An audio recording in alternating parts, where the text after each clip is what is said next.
बताया है कि भगवान का भजन और भक्ति करके ही संसार में मुक्ति मिलती है इस मानव को।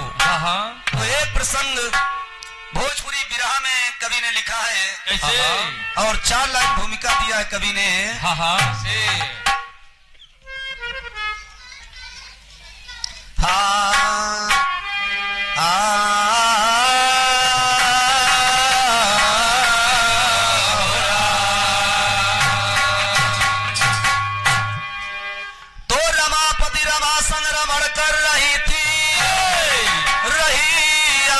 संत शीतल सुहानी किया विष्णु बावन की वैभव विशालन, तो स्वामी से बोली भी हंसनी मृत्यु लोक में आपका भक्त ऐसा है कोई जिसका पहरता पता।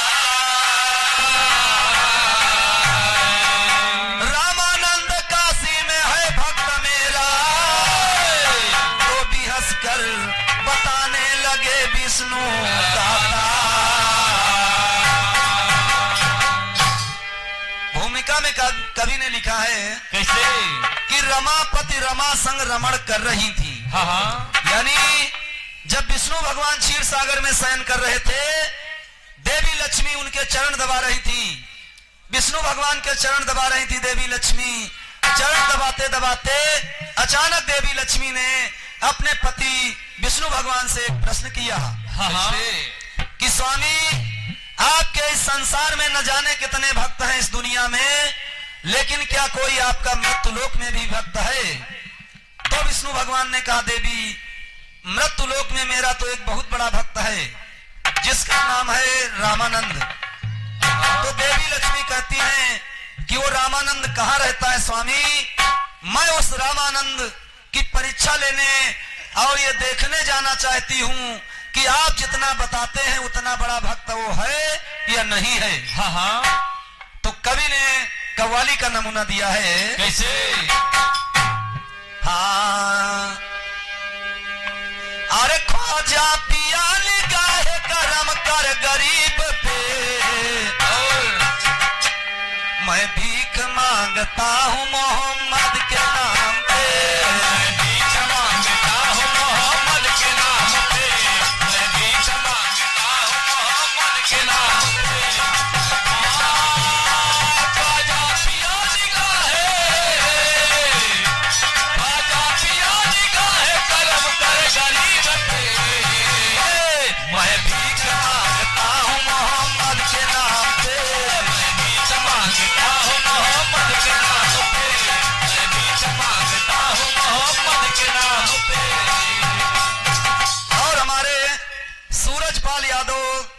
निवासी हैं, दिए 51 रुपए दान। बोलिए भक्त और भगवान की जय। अर्ज का नमूना यही है। लेकिन विष्णु भगवान कहते हैं, सुनो देवी, कि मृत्यु लोक में मेरा भक्त कौन है और वो कहाँ रहता है? कहते हैं चर्चा आपकी अरे है 3 लोक में, है भक्त कोई बढ़िया जो मृत्यु लोक में।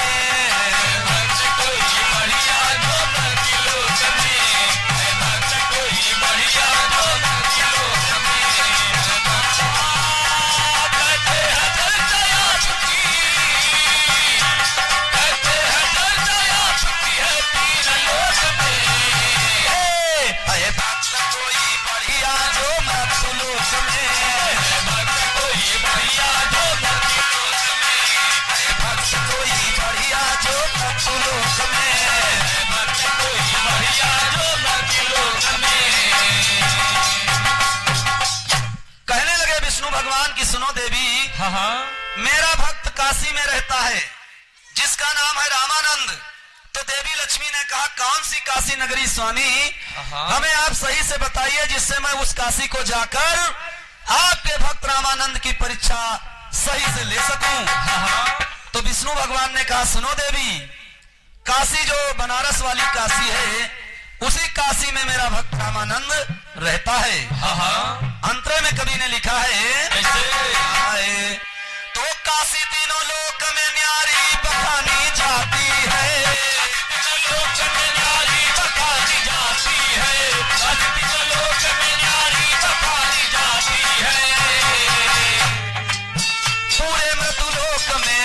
पवित्र मानी जाती है, लोक में पवित्र मानी जाती है, लोक में पवित्र मानी जाती है। जहाँ की भोर का बेला सुहावन होता है, जहाँ की भोर का बेला सुहावन होता है, जहाँ की भोर का बेला सुहावन होता है, नित्य प्रतिभक्तों का लगता गंगा में गोता है, प्रतिभक्तों का लगता गंगा में गोता है, प्रतिभक्तों का लगता गंगा में गोता है। कहने लगे विष्णु भगवान कि देवी काशी, जो बनारस की काशी है गंगा के किनारे, उसी काशी में मेरा भक्त रामानंद रहता है, जहाँ पर नित्य प्रतिभोर की बेला में लोग गंगा स्नान करने जाते हैं। उसी काशी में रामानंद रहता है।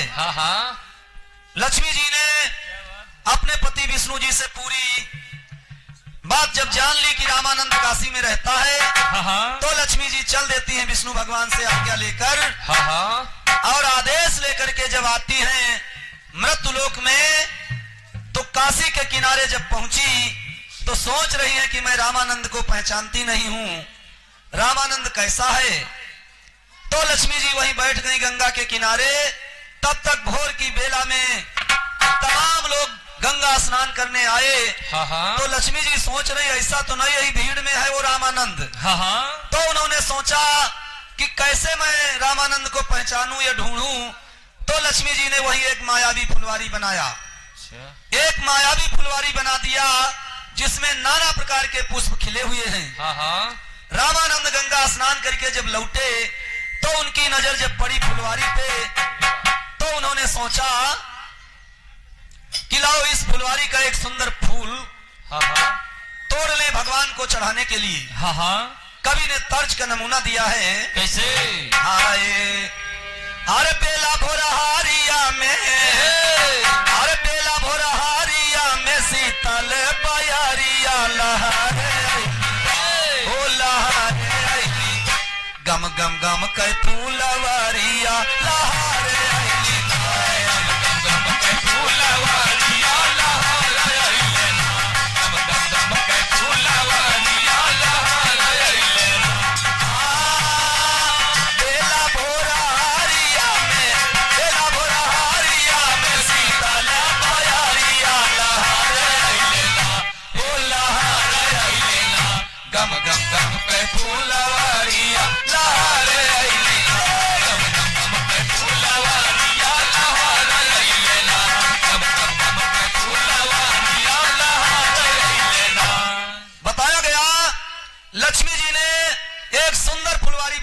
गंगा जी के किनारे। तो रामानंद जब उधर से वापस लौटे गंगा स्नान करके, तो उनकी नजर पड़ी फुलवारी पे। तो रामानंद स्वामी जाता रहले तौने घरिया, मनवा लो भाई गईले तरसे नजरिया। रामानंद स्वामी जाता रहले तौने घरिया, मनवा लो भाई गईले तरसे नजरिया।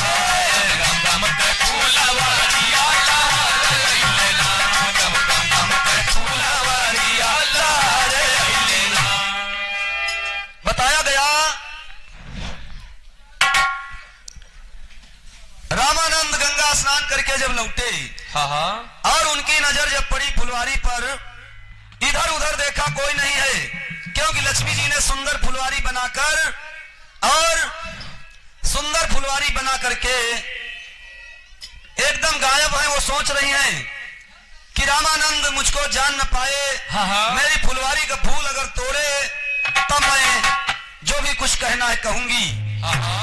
रामानंद ने देखा कोई फुलवारी के पास आसपास नहीं है, तो रामानंद इधर उधर देख रहे हैं और करते क्या है,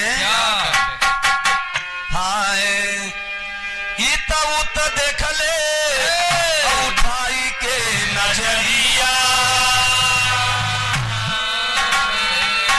फूलवा रहल बेचो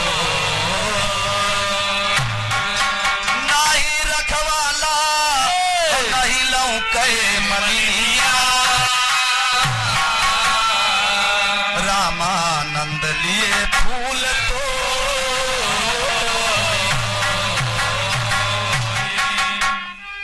जैसे रामानंद ने देखा कि न यहाँ कोई माली है न मालिन है, तो उन्होंने सोचा लाओ फूल तोड़ ले, क्योंकि फूल तो भगवान को चढ़ाना है, ये कोई अपनी दाल में डालना नहीं है।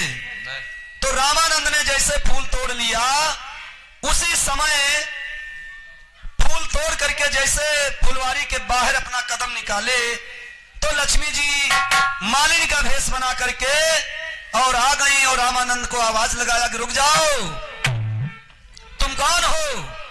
तो रामानंद मुड़ के देखे, उन्होंने सोचा कि अभी तक तो फुलवारी में कोई नहीं था और ये मालिन कहां लुकी छिपी बैठी थी।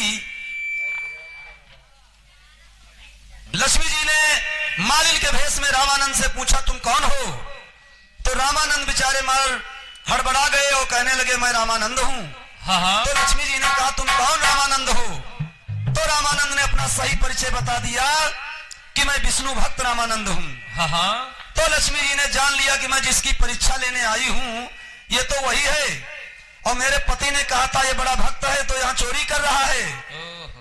लक्ष्मी जी ने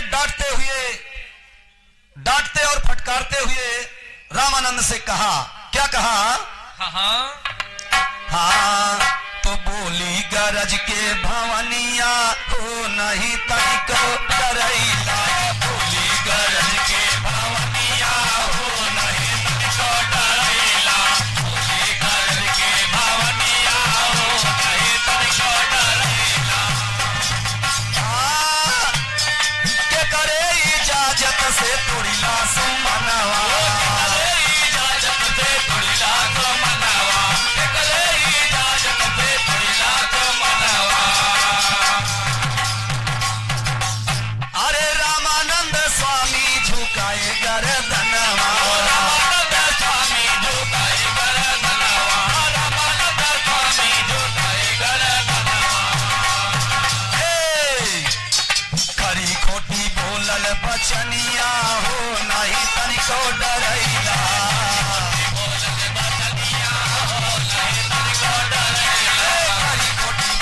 बचनिया हो नहीं तनिको डरैला, बचनिया हो नहीं तनिको डरैला, जैसे रामानंद ने फूल तोड़ लिया और मालिन के भेष में लक्ष्मी जी आई और लक्ष्मी जी ने पकड़ लिया रामानंद को चोरी करते, तो लक्ष्मी जी ने मालिन के भेष में रामानंद को डांटना और फटकारना शुरू किया कि तुम कौन हो? तुमने बिना पूछे जाचे मेरी फुलवारी का फूल तोड़ा है, तुम चोर हो। लक्ष्मी जी ने विष्णु भगवान से कहा था कि मैं परीक्षा लेने जा रही हूं, और जब रामानंद को चोरी करते हुए पकड़ लिया तो लक्ष्मी जी फटकार रही हैं कि ये फूल तुम लेकर के कहां जा रहे हो? चोरी कर रहे हो मृत्युलोक में, और इधर उधर अपना बड़प्पन दिखा रहे हो कि मैं बड़ा भक्त हूं। तो रामानंद जी ने कहा कि ये फूल मैं विष्णु भगवान को चढ़ाऊंगा। तो लक्ष्मी जी ने कह दिया कि ये फूल चोरी वाला अगर भगवान को चढ़ाओगे तो इसका मतलब जैसे तुम चोर वैसे तुम्हारे भगवान, जो चोरी वाले फूल से खुश हो जाए, प्रसन्न हो जाए।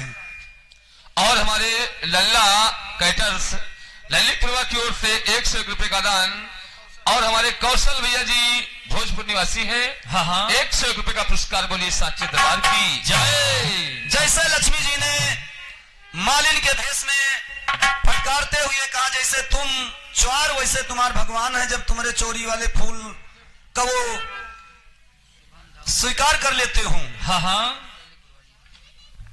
और हमारे शुभम भैया जी धावा स्टेट निवासी हैं, 101 रुपए का पुरस्कार। और हमारे राम गुलाम भैया जी जो इसी ग्राम यानी घर के ही सदस्य हैं, आपकी ओर से 51 रुपए का पुरस्कार। बोलिए साचे दरबार की जय। जैसे लक्ष्मी जी ने मालिन के भेष में विष्णु भगवान को कह दिया कि जैसे तुम चोर वैसे तुम्हारे भगवान हैं, तो रामानंद का पारा हाई हो गया। रामानंद जी बिगड़ गए, कहने लगे हे मालिन, मैंने चोरी किया है और मैंने अपराध किया है, मैंने दोष किया है, जो भी कुछ कहना है तुमको तो हमको कह लो। अगर मेरे भगवान को तुमने कुछ कहा तो मुझसे बुरा कोई होगा नहीं। रामानंद जी बिगड़ गए मालिन समझ करके लक्ष्मी जी से, क्योंकि लक्ष्मी जी अपना मालिन जैसा भेष बनाए हैं। तो जब रामानंद जी बिगड़ गए और हमारे वीरेंद्र यादव भोजपुर निवासी हैं, दिए हैं 51 रुपए दान। बोलिए भक्त और भगवान की जय। हाय अरे बोले रामानंद जी सुन के मधुरी पानी अरे मलिनिया लैले अपन सुमनवाना। बोले रामानंद जी सुन के मधुरी पानी हो मलिनिया लैले अपन सुमनवाना। बोले रामानंद जी सुन के मधुरी पानी हो मलिनिया लैले अपन सुमनवाना। रामानंद जी ने कहा कि हे मालिन, मैंने जो चोरी किया है वो फूल तो तुम ले लो, ये ठीक है, लेकिन मेरे भगवान को कुछ न कहना, क्योंकि भगवान ने मुझसे कहा नहीं है कि चोरी से फूल तोड़ के लाओ। मैंने अपने मन से फूल तोड़ा है और ये अपना फूल ले लीजिए। तो लक्ष्मी जी तो सोच रही है कि फूल मिल जाए तो और सबूत बढ़िया हो जाएगा पक्का, क्योंकि कानून सबूत मांगता है। लक्ष्मी जी ने सोचा फूल अगर ये रामानंद दे दे तो ये फूल मैं लेकर के जाऊंगी वैकुंठ में, विष्णु भगवान को दिखाऊंगी अपने पति को, और जहां जहां जाऊंगी वहां वहां ये बताऊंगी कि रामानंद ने चुराया था। अरे बोले रामानंद जी सुन के मधुरी पानी अरे मलिनिया लैले अपन सुमनवाना। बोले रामानंद जी सुन के मधुरी पानी अरे मलिनिया लैले अपन सुमनवाना। बोले रामानंद जी सुन के मधुरी पानी अरे मलिनिया लैले अपन सुमनवाना। जैसे रामानंद ने फूल को फेंका, लक्ष्मी जी ने मालिन के भेष में अपने आंचल में उसको रोक लिया। अरे फूल का आंचल मलिहले सवारी, नाहक बनते हो संत पुजारी, ओ नाहक बनते हो संत पुजारी, ओ नाहक बनते हो संत पुजारी। अरे ताना मारी साधु के चलनी, अब भवानी अरे मलिनिया लैले अपन सुमनवाना।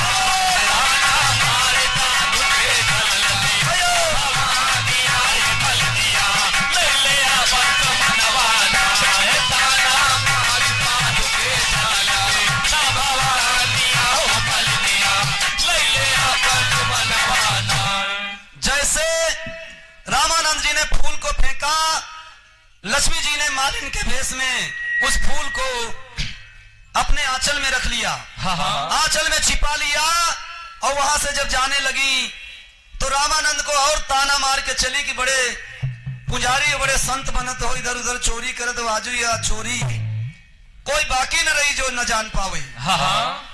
लक्ष्मी जी आंचल में फूल को छिपाकर और मारे गुस्सा में बरबराते झलझलाते चल देती हैं कि आज तो मैं अपने पति को भी मजबूर कर दूंगी ये मानने के लिए कि रामानंद भक्त नहीं है, रामानंद चोर है। लेकिन विष्णु भगवान सब वैकुंठ से देख रहे हैं, वो अंतर्यामी भगवान सब कुछ देख रहे हैं कि लक्ष्मी जी काशी गई हैं, तो जरूर कोई रचना रच के आएंगी। तो विष्णु भगवान ने सब जान लिया और उसके बाद भी मालूम पड़े अनजान की तरह लेटे हुए हैं, आंखें बंद किए हुए हैं। और लक्ष्मी जब बड़े गुस्सा में और अपने अभिमान में गई, ताना मार के अपने पति को जगाती हैं, तो कवि ने अंतरे में लिखा है, तेरी का भाव दिया कवि ने,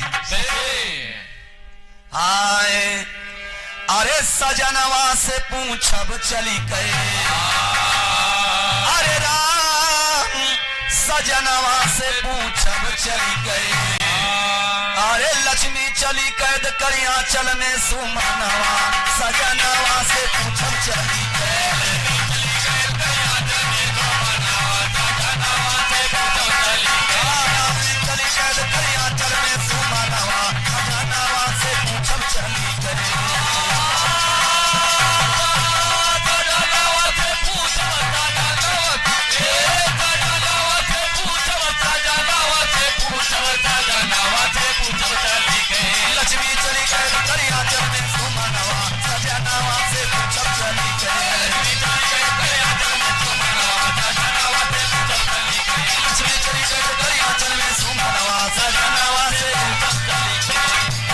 लक्ष्मी जी आंचल में फूल को छिपा करके चल देती हैं। जब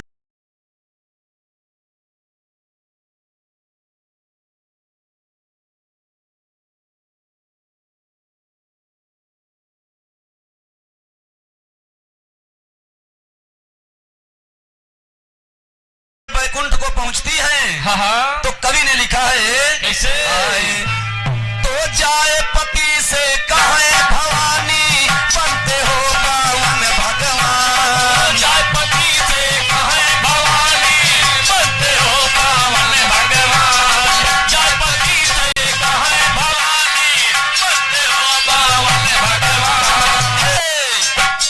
अगर गर्व करते हो भक्त पर तो रामानंद है चोर महान गर्व करते हो भक्त पर रामानंद है चोर महान गर्व करते हो भक्त पर रामानंद है चोर महान बिना इजाजत फूल तोड़ कर भारी भूल किया नादान बिना इजाजत फूल तोड़ के भारी भूल किया नादान बिना इजाजत फूल तोड़ के भारी भूल किया नादान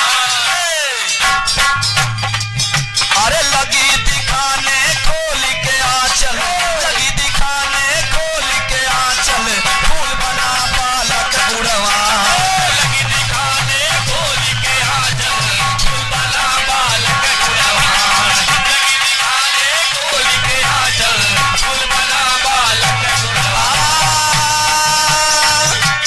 फूल बना बालक बुढ़वा फूल बना बालक बुढ़वा लगी दिखाने खोल के आंचल फूल बना बालक बुढ़वा लगी दिखाने खोल के आंचल फूल बना बालक गुणवान। और हमारे नीरज रावत जो गौर स्टेशन निवासी हैं दे 51 वेगदान बोलिए भक्त और भगवान की जय। लक्ष्मी जी बड़े अहंकार में गई विष्णु भगवान को जगाने लगी। विष्णु भगवान नखरा किए हुए हैं कि लक्ष्मी जान न पावे हम सारी रचना लक्ष्मी की जान गए हैं। अनजान की तरह सोए हुए हैं। लक्ष्मी जी ने जाके जगाया और कहा स्वामी आप तो यहाँ सो रहे हैं और आप तो कुछ जानते नहीं हैं। अरे आपने कहा था रामानंद भक्त है, रामानंद भक्त नहीं है, रामानंद चोर है। जब लक्ष्मी जी का गुस्सा देखा तो विष्णु भगवान ने कहा अरे देवी इतना क्यों गुस्सा हो, मेरे भक्त रामानंद ने क्या चुरा लिया जो तुम इतना नाराज हो। लक्ष्मी जी ने कहा स्वामी मैं गई थी तुम्हारे भक्त की परीक्षा लेने तो रामानंद ने मैंने जो फुलवारी बनाई थी उसका फूल चोरी से तोड़ा है। विष्णु भगवान ने आंचल में जो लक्ष्मी जी फूल लिए थी उसको अपनी माया से बात करते करते लक्ष्मी जी जान नहीं पाई, फूल को बालक बना दिया। तो विष्णु भगवान ने जब देख लिया कि फूल बालक बन गया है तो विष्णु भगवान ने कहा बताओ देवी मेरे भक्त ने कौन सी चोरी की। कहा फूल चोरी से तोड़ा है। तो विष्णु भगवान ने कहा दिखाओ फूल कहाँ है। और जैसे लक्ष्मी जी ने फूल को दिखाना चाहा आंचल को खोला तो लगी दिखाने खोल के आंचल फूल बना बालक गुणवान। फूल की जगह पर जब बालक दिखाई पड़ा तो लक्ष्मी जी की सांस मानो बड़े रुक गई। लक्ष्मी जी की नीचे की सांस नीचे ऊपर के ऊपर।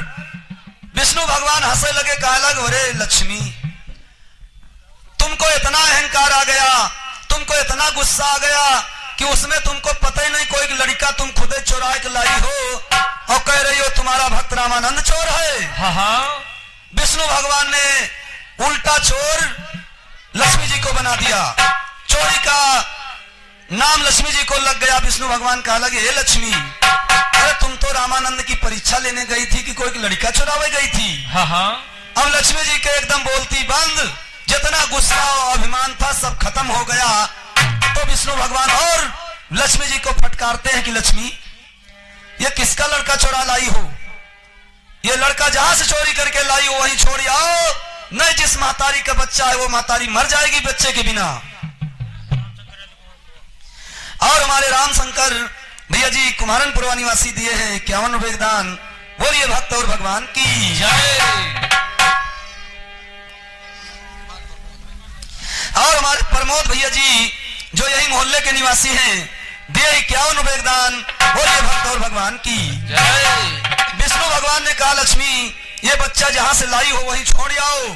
अब लक्ष्मी जी की समझ में नहीं आ रहा है कि बच्चा तो हम लइके नहीं किया ना, इनका लइके कहां जाए। तो विष्णु भगवान कहते हैं लक्ष्मी जी से, कवि ने तर्ज का नमूना दिया है। अरे पियावा मिला ला मुनावा देख के सपनावा ए ननदी, पियावा मिला ला मुनावा देख के सपनावा ए ननदी, पियावा मिला ला मुनावा देख के सपनावा ए ननदी, देख के सपनावा ए ननदी, देख के सपनावा ए ननदी, पियावा मिला ला मुनावा देख के सपनावा ए ननदी,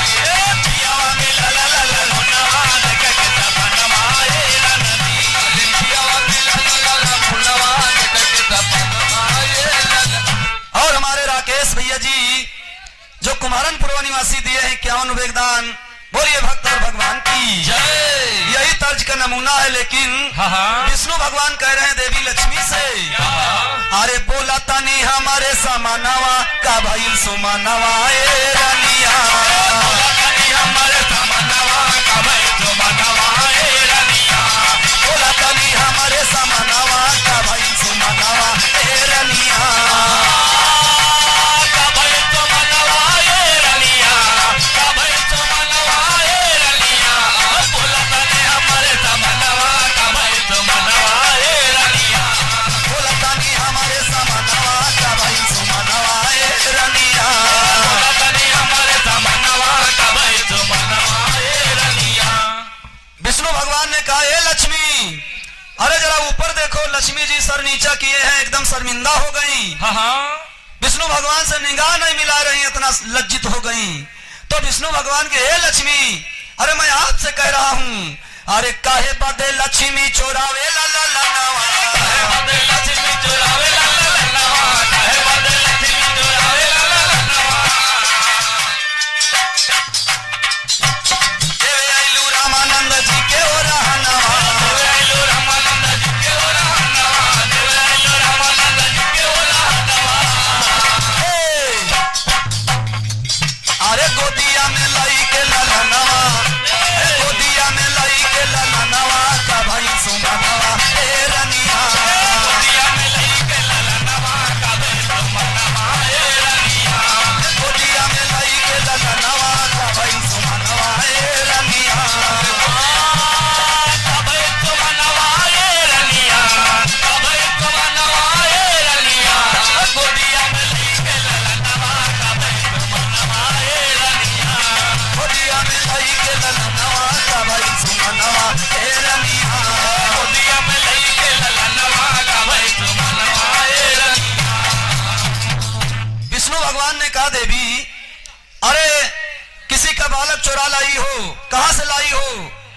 जब लक्ष्मी जी ने जान लिया कि अब तो बड़ी बदनामी हो जाएगी, तो लक्ष्मी जी ने हाथ जोड़ करके माफी मांगा, हाथ जोड़ करके माफी मांगा, स्वामी मैंने बहुत गलती किया, मैंने अभिमान में आकर के जबरदस्ती आपके भक्त रामानंद को चोर ठहराना चाहा, मैं आपसे माफी मांग रही हूं, हमें क्षमा कीजिए। तब विष्णु भगवान ने क्षमा करते हुए कहा कि सुनो देवी, ये बालक जो तुम फूल लाई थी उसी को मैंने बालक बना दिया, क्योंकि तुमने मेरे भक्त रामानंद को जबरदस्ती चोरी का कलंक लगाना चाहा तुमने। इसलिए ये फूल वहीं जहां से फूल लाई हो वहीं ये बालक लेके जाओ, काशी में जो लहर तारा नाम का सरोवर है। और हमारे सोनू यादव जी दुघरा निवासी हैं, 101 रुपए का पुरस्कार बोलिए हनुमंत लाल की जय। विष्णु भगवान लक्ष्मी जी से कहते हैं, हाय कवि ने पापट में भाव दिया है कैसे?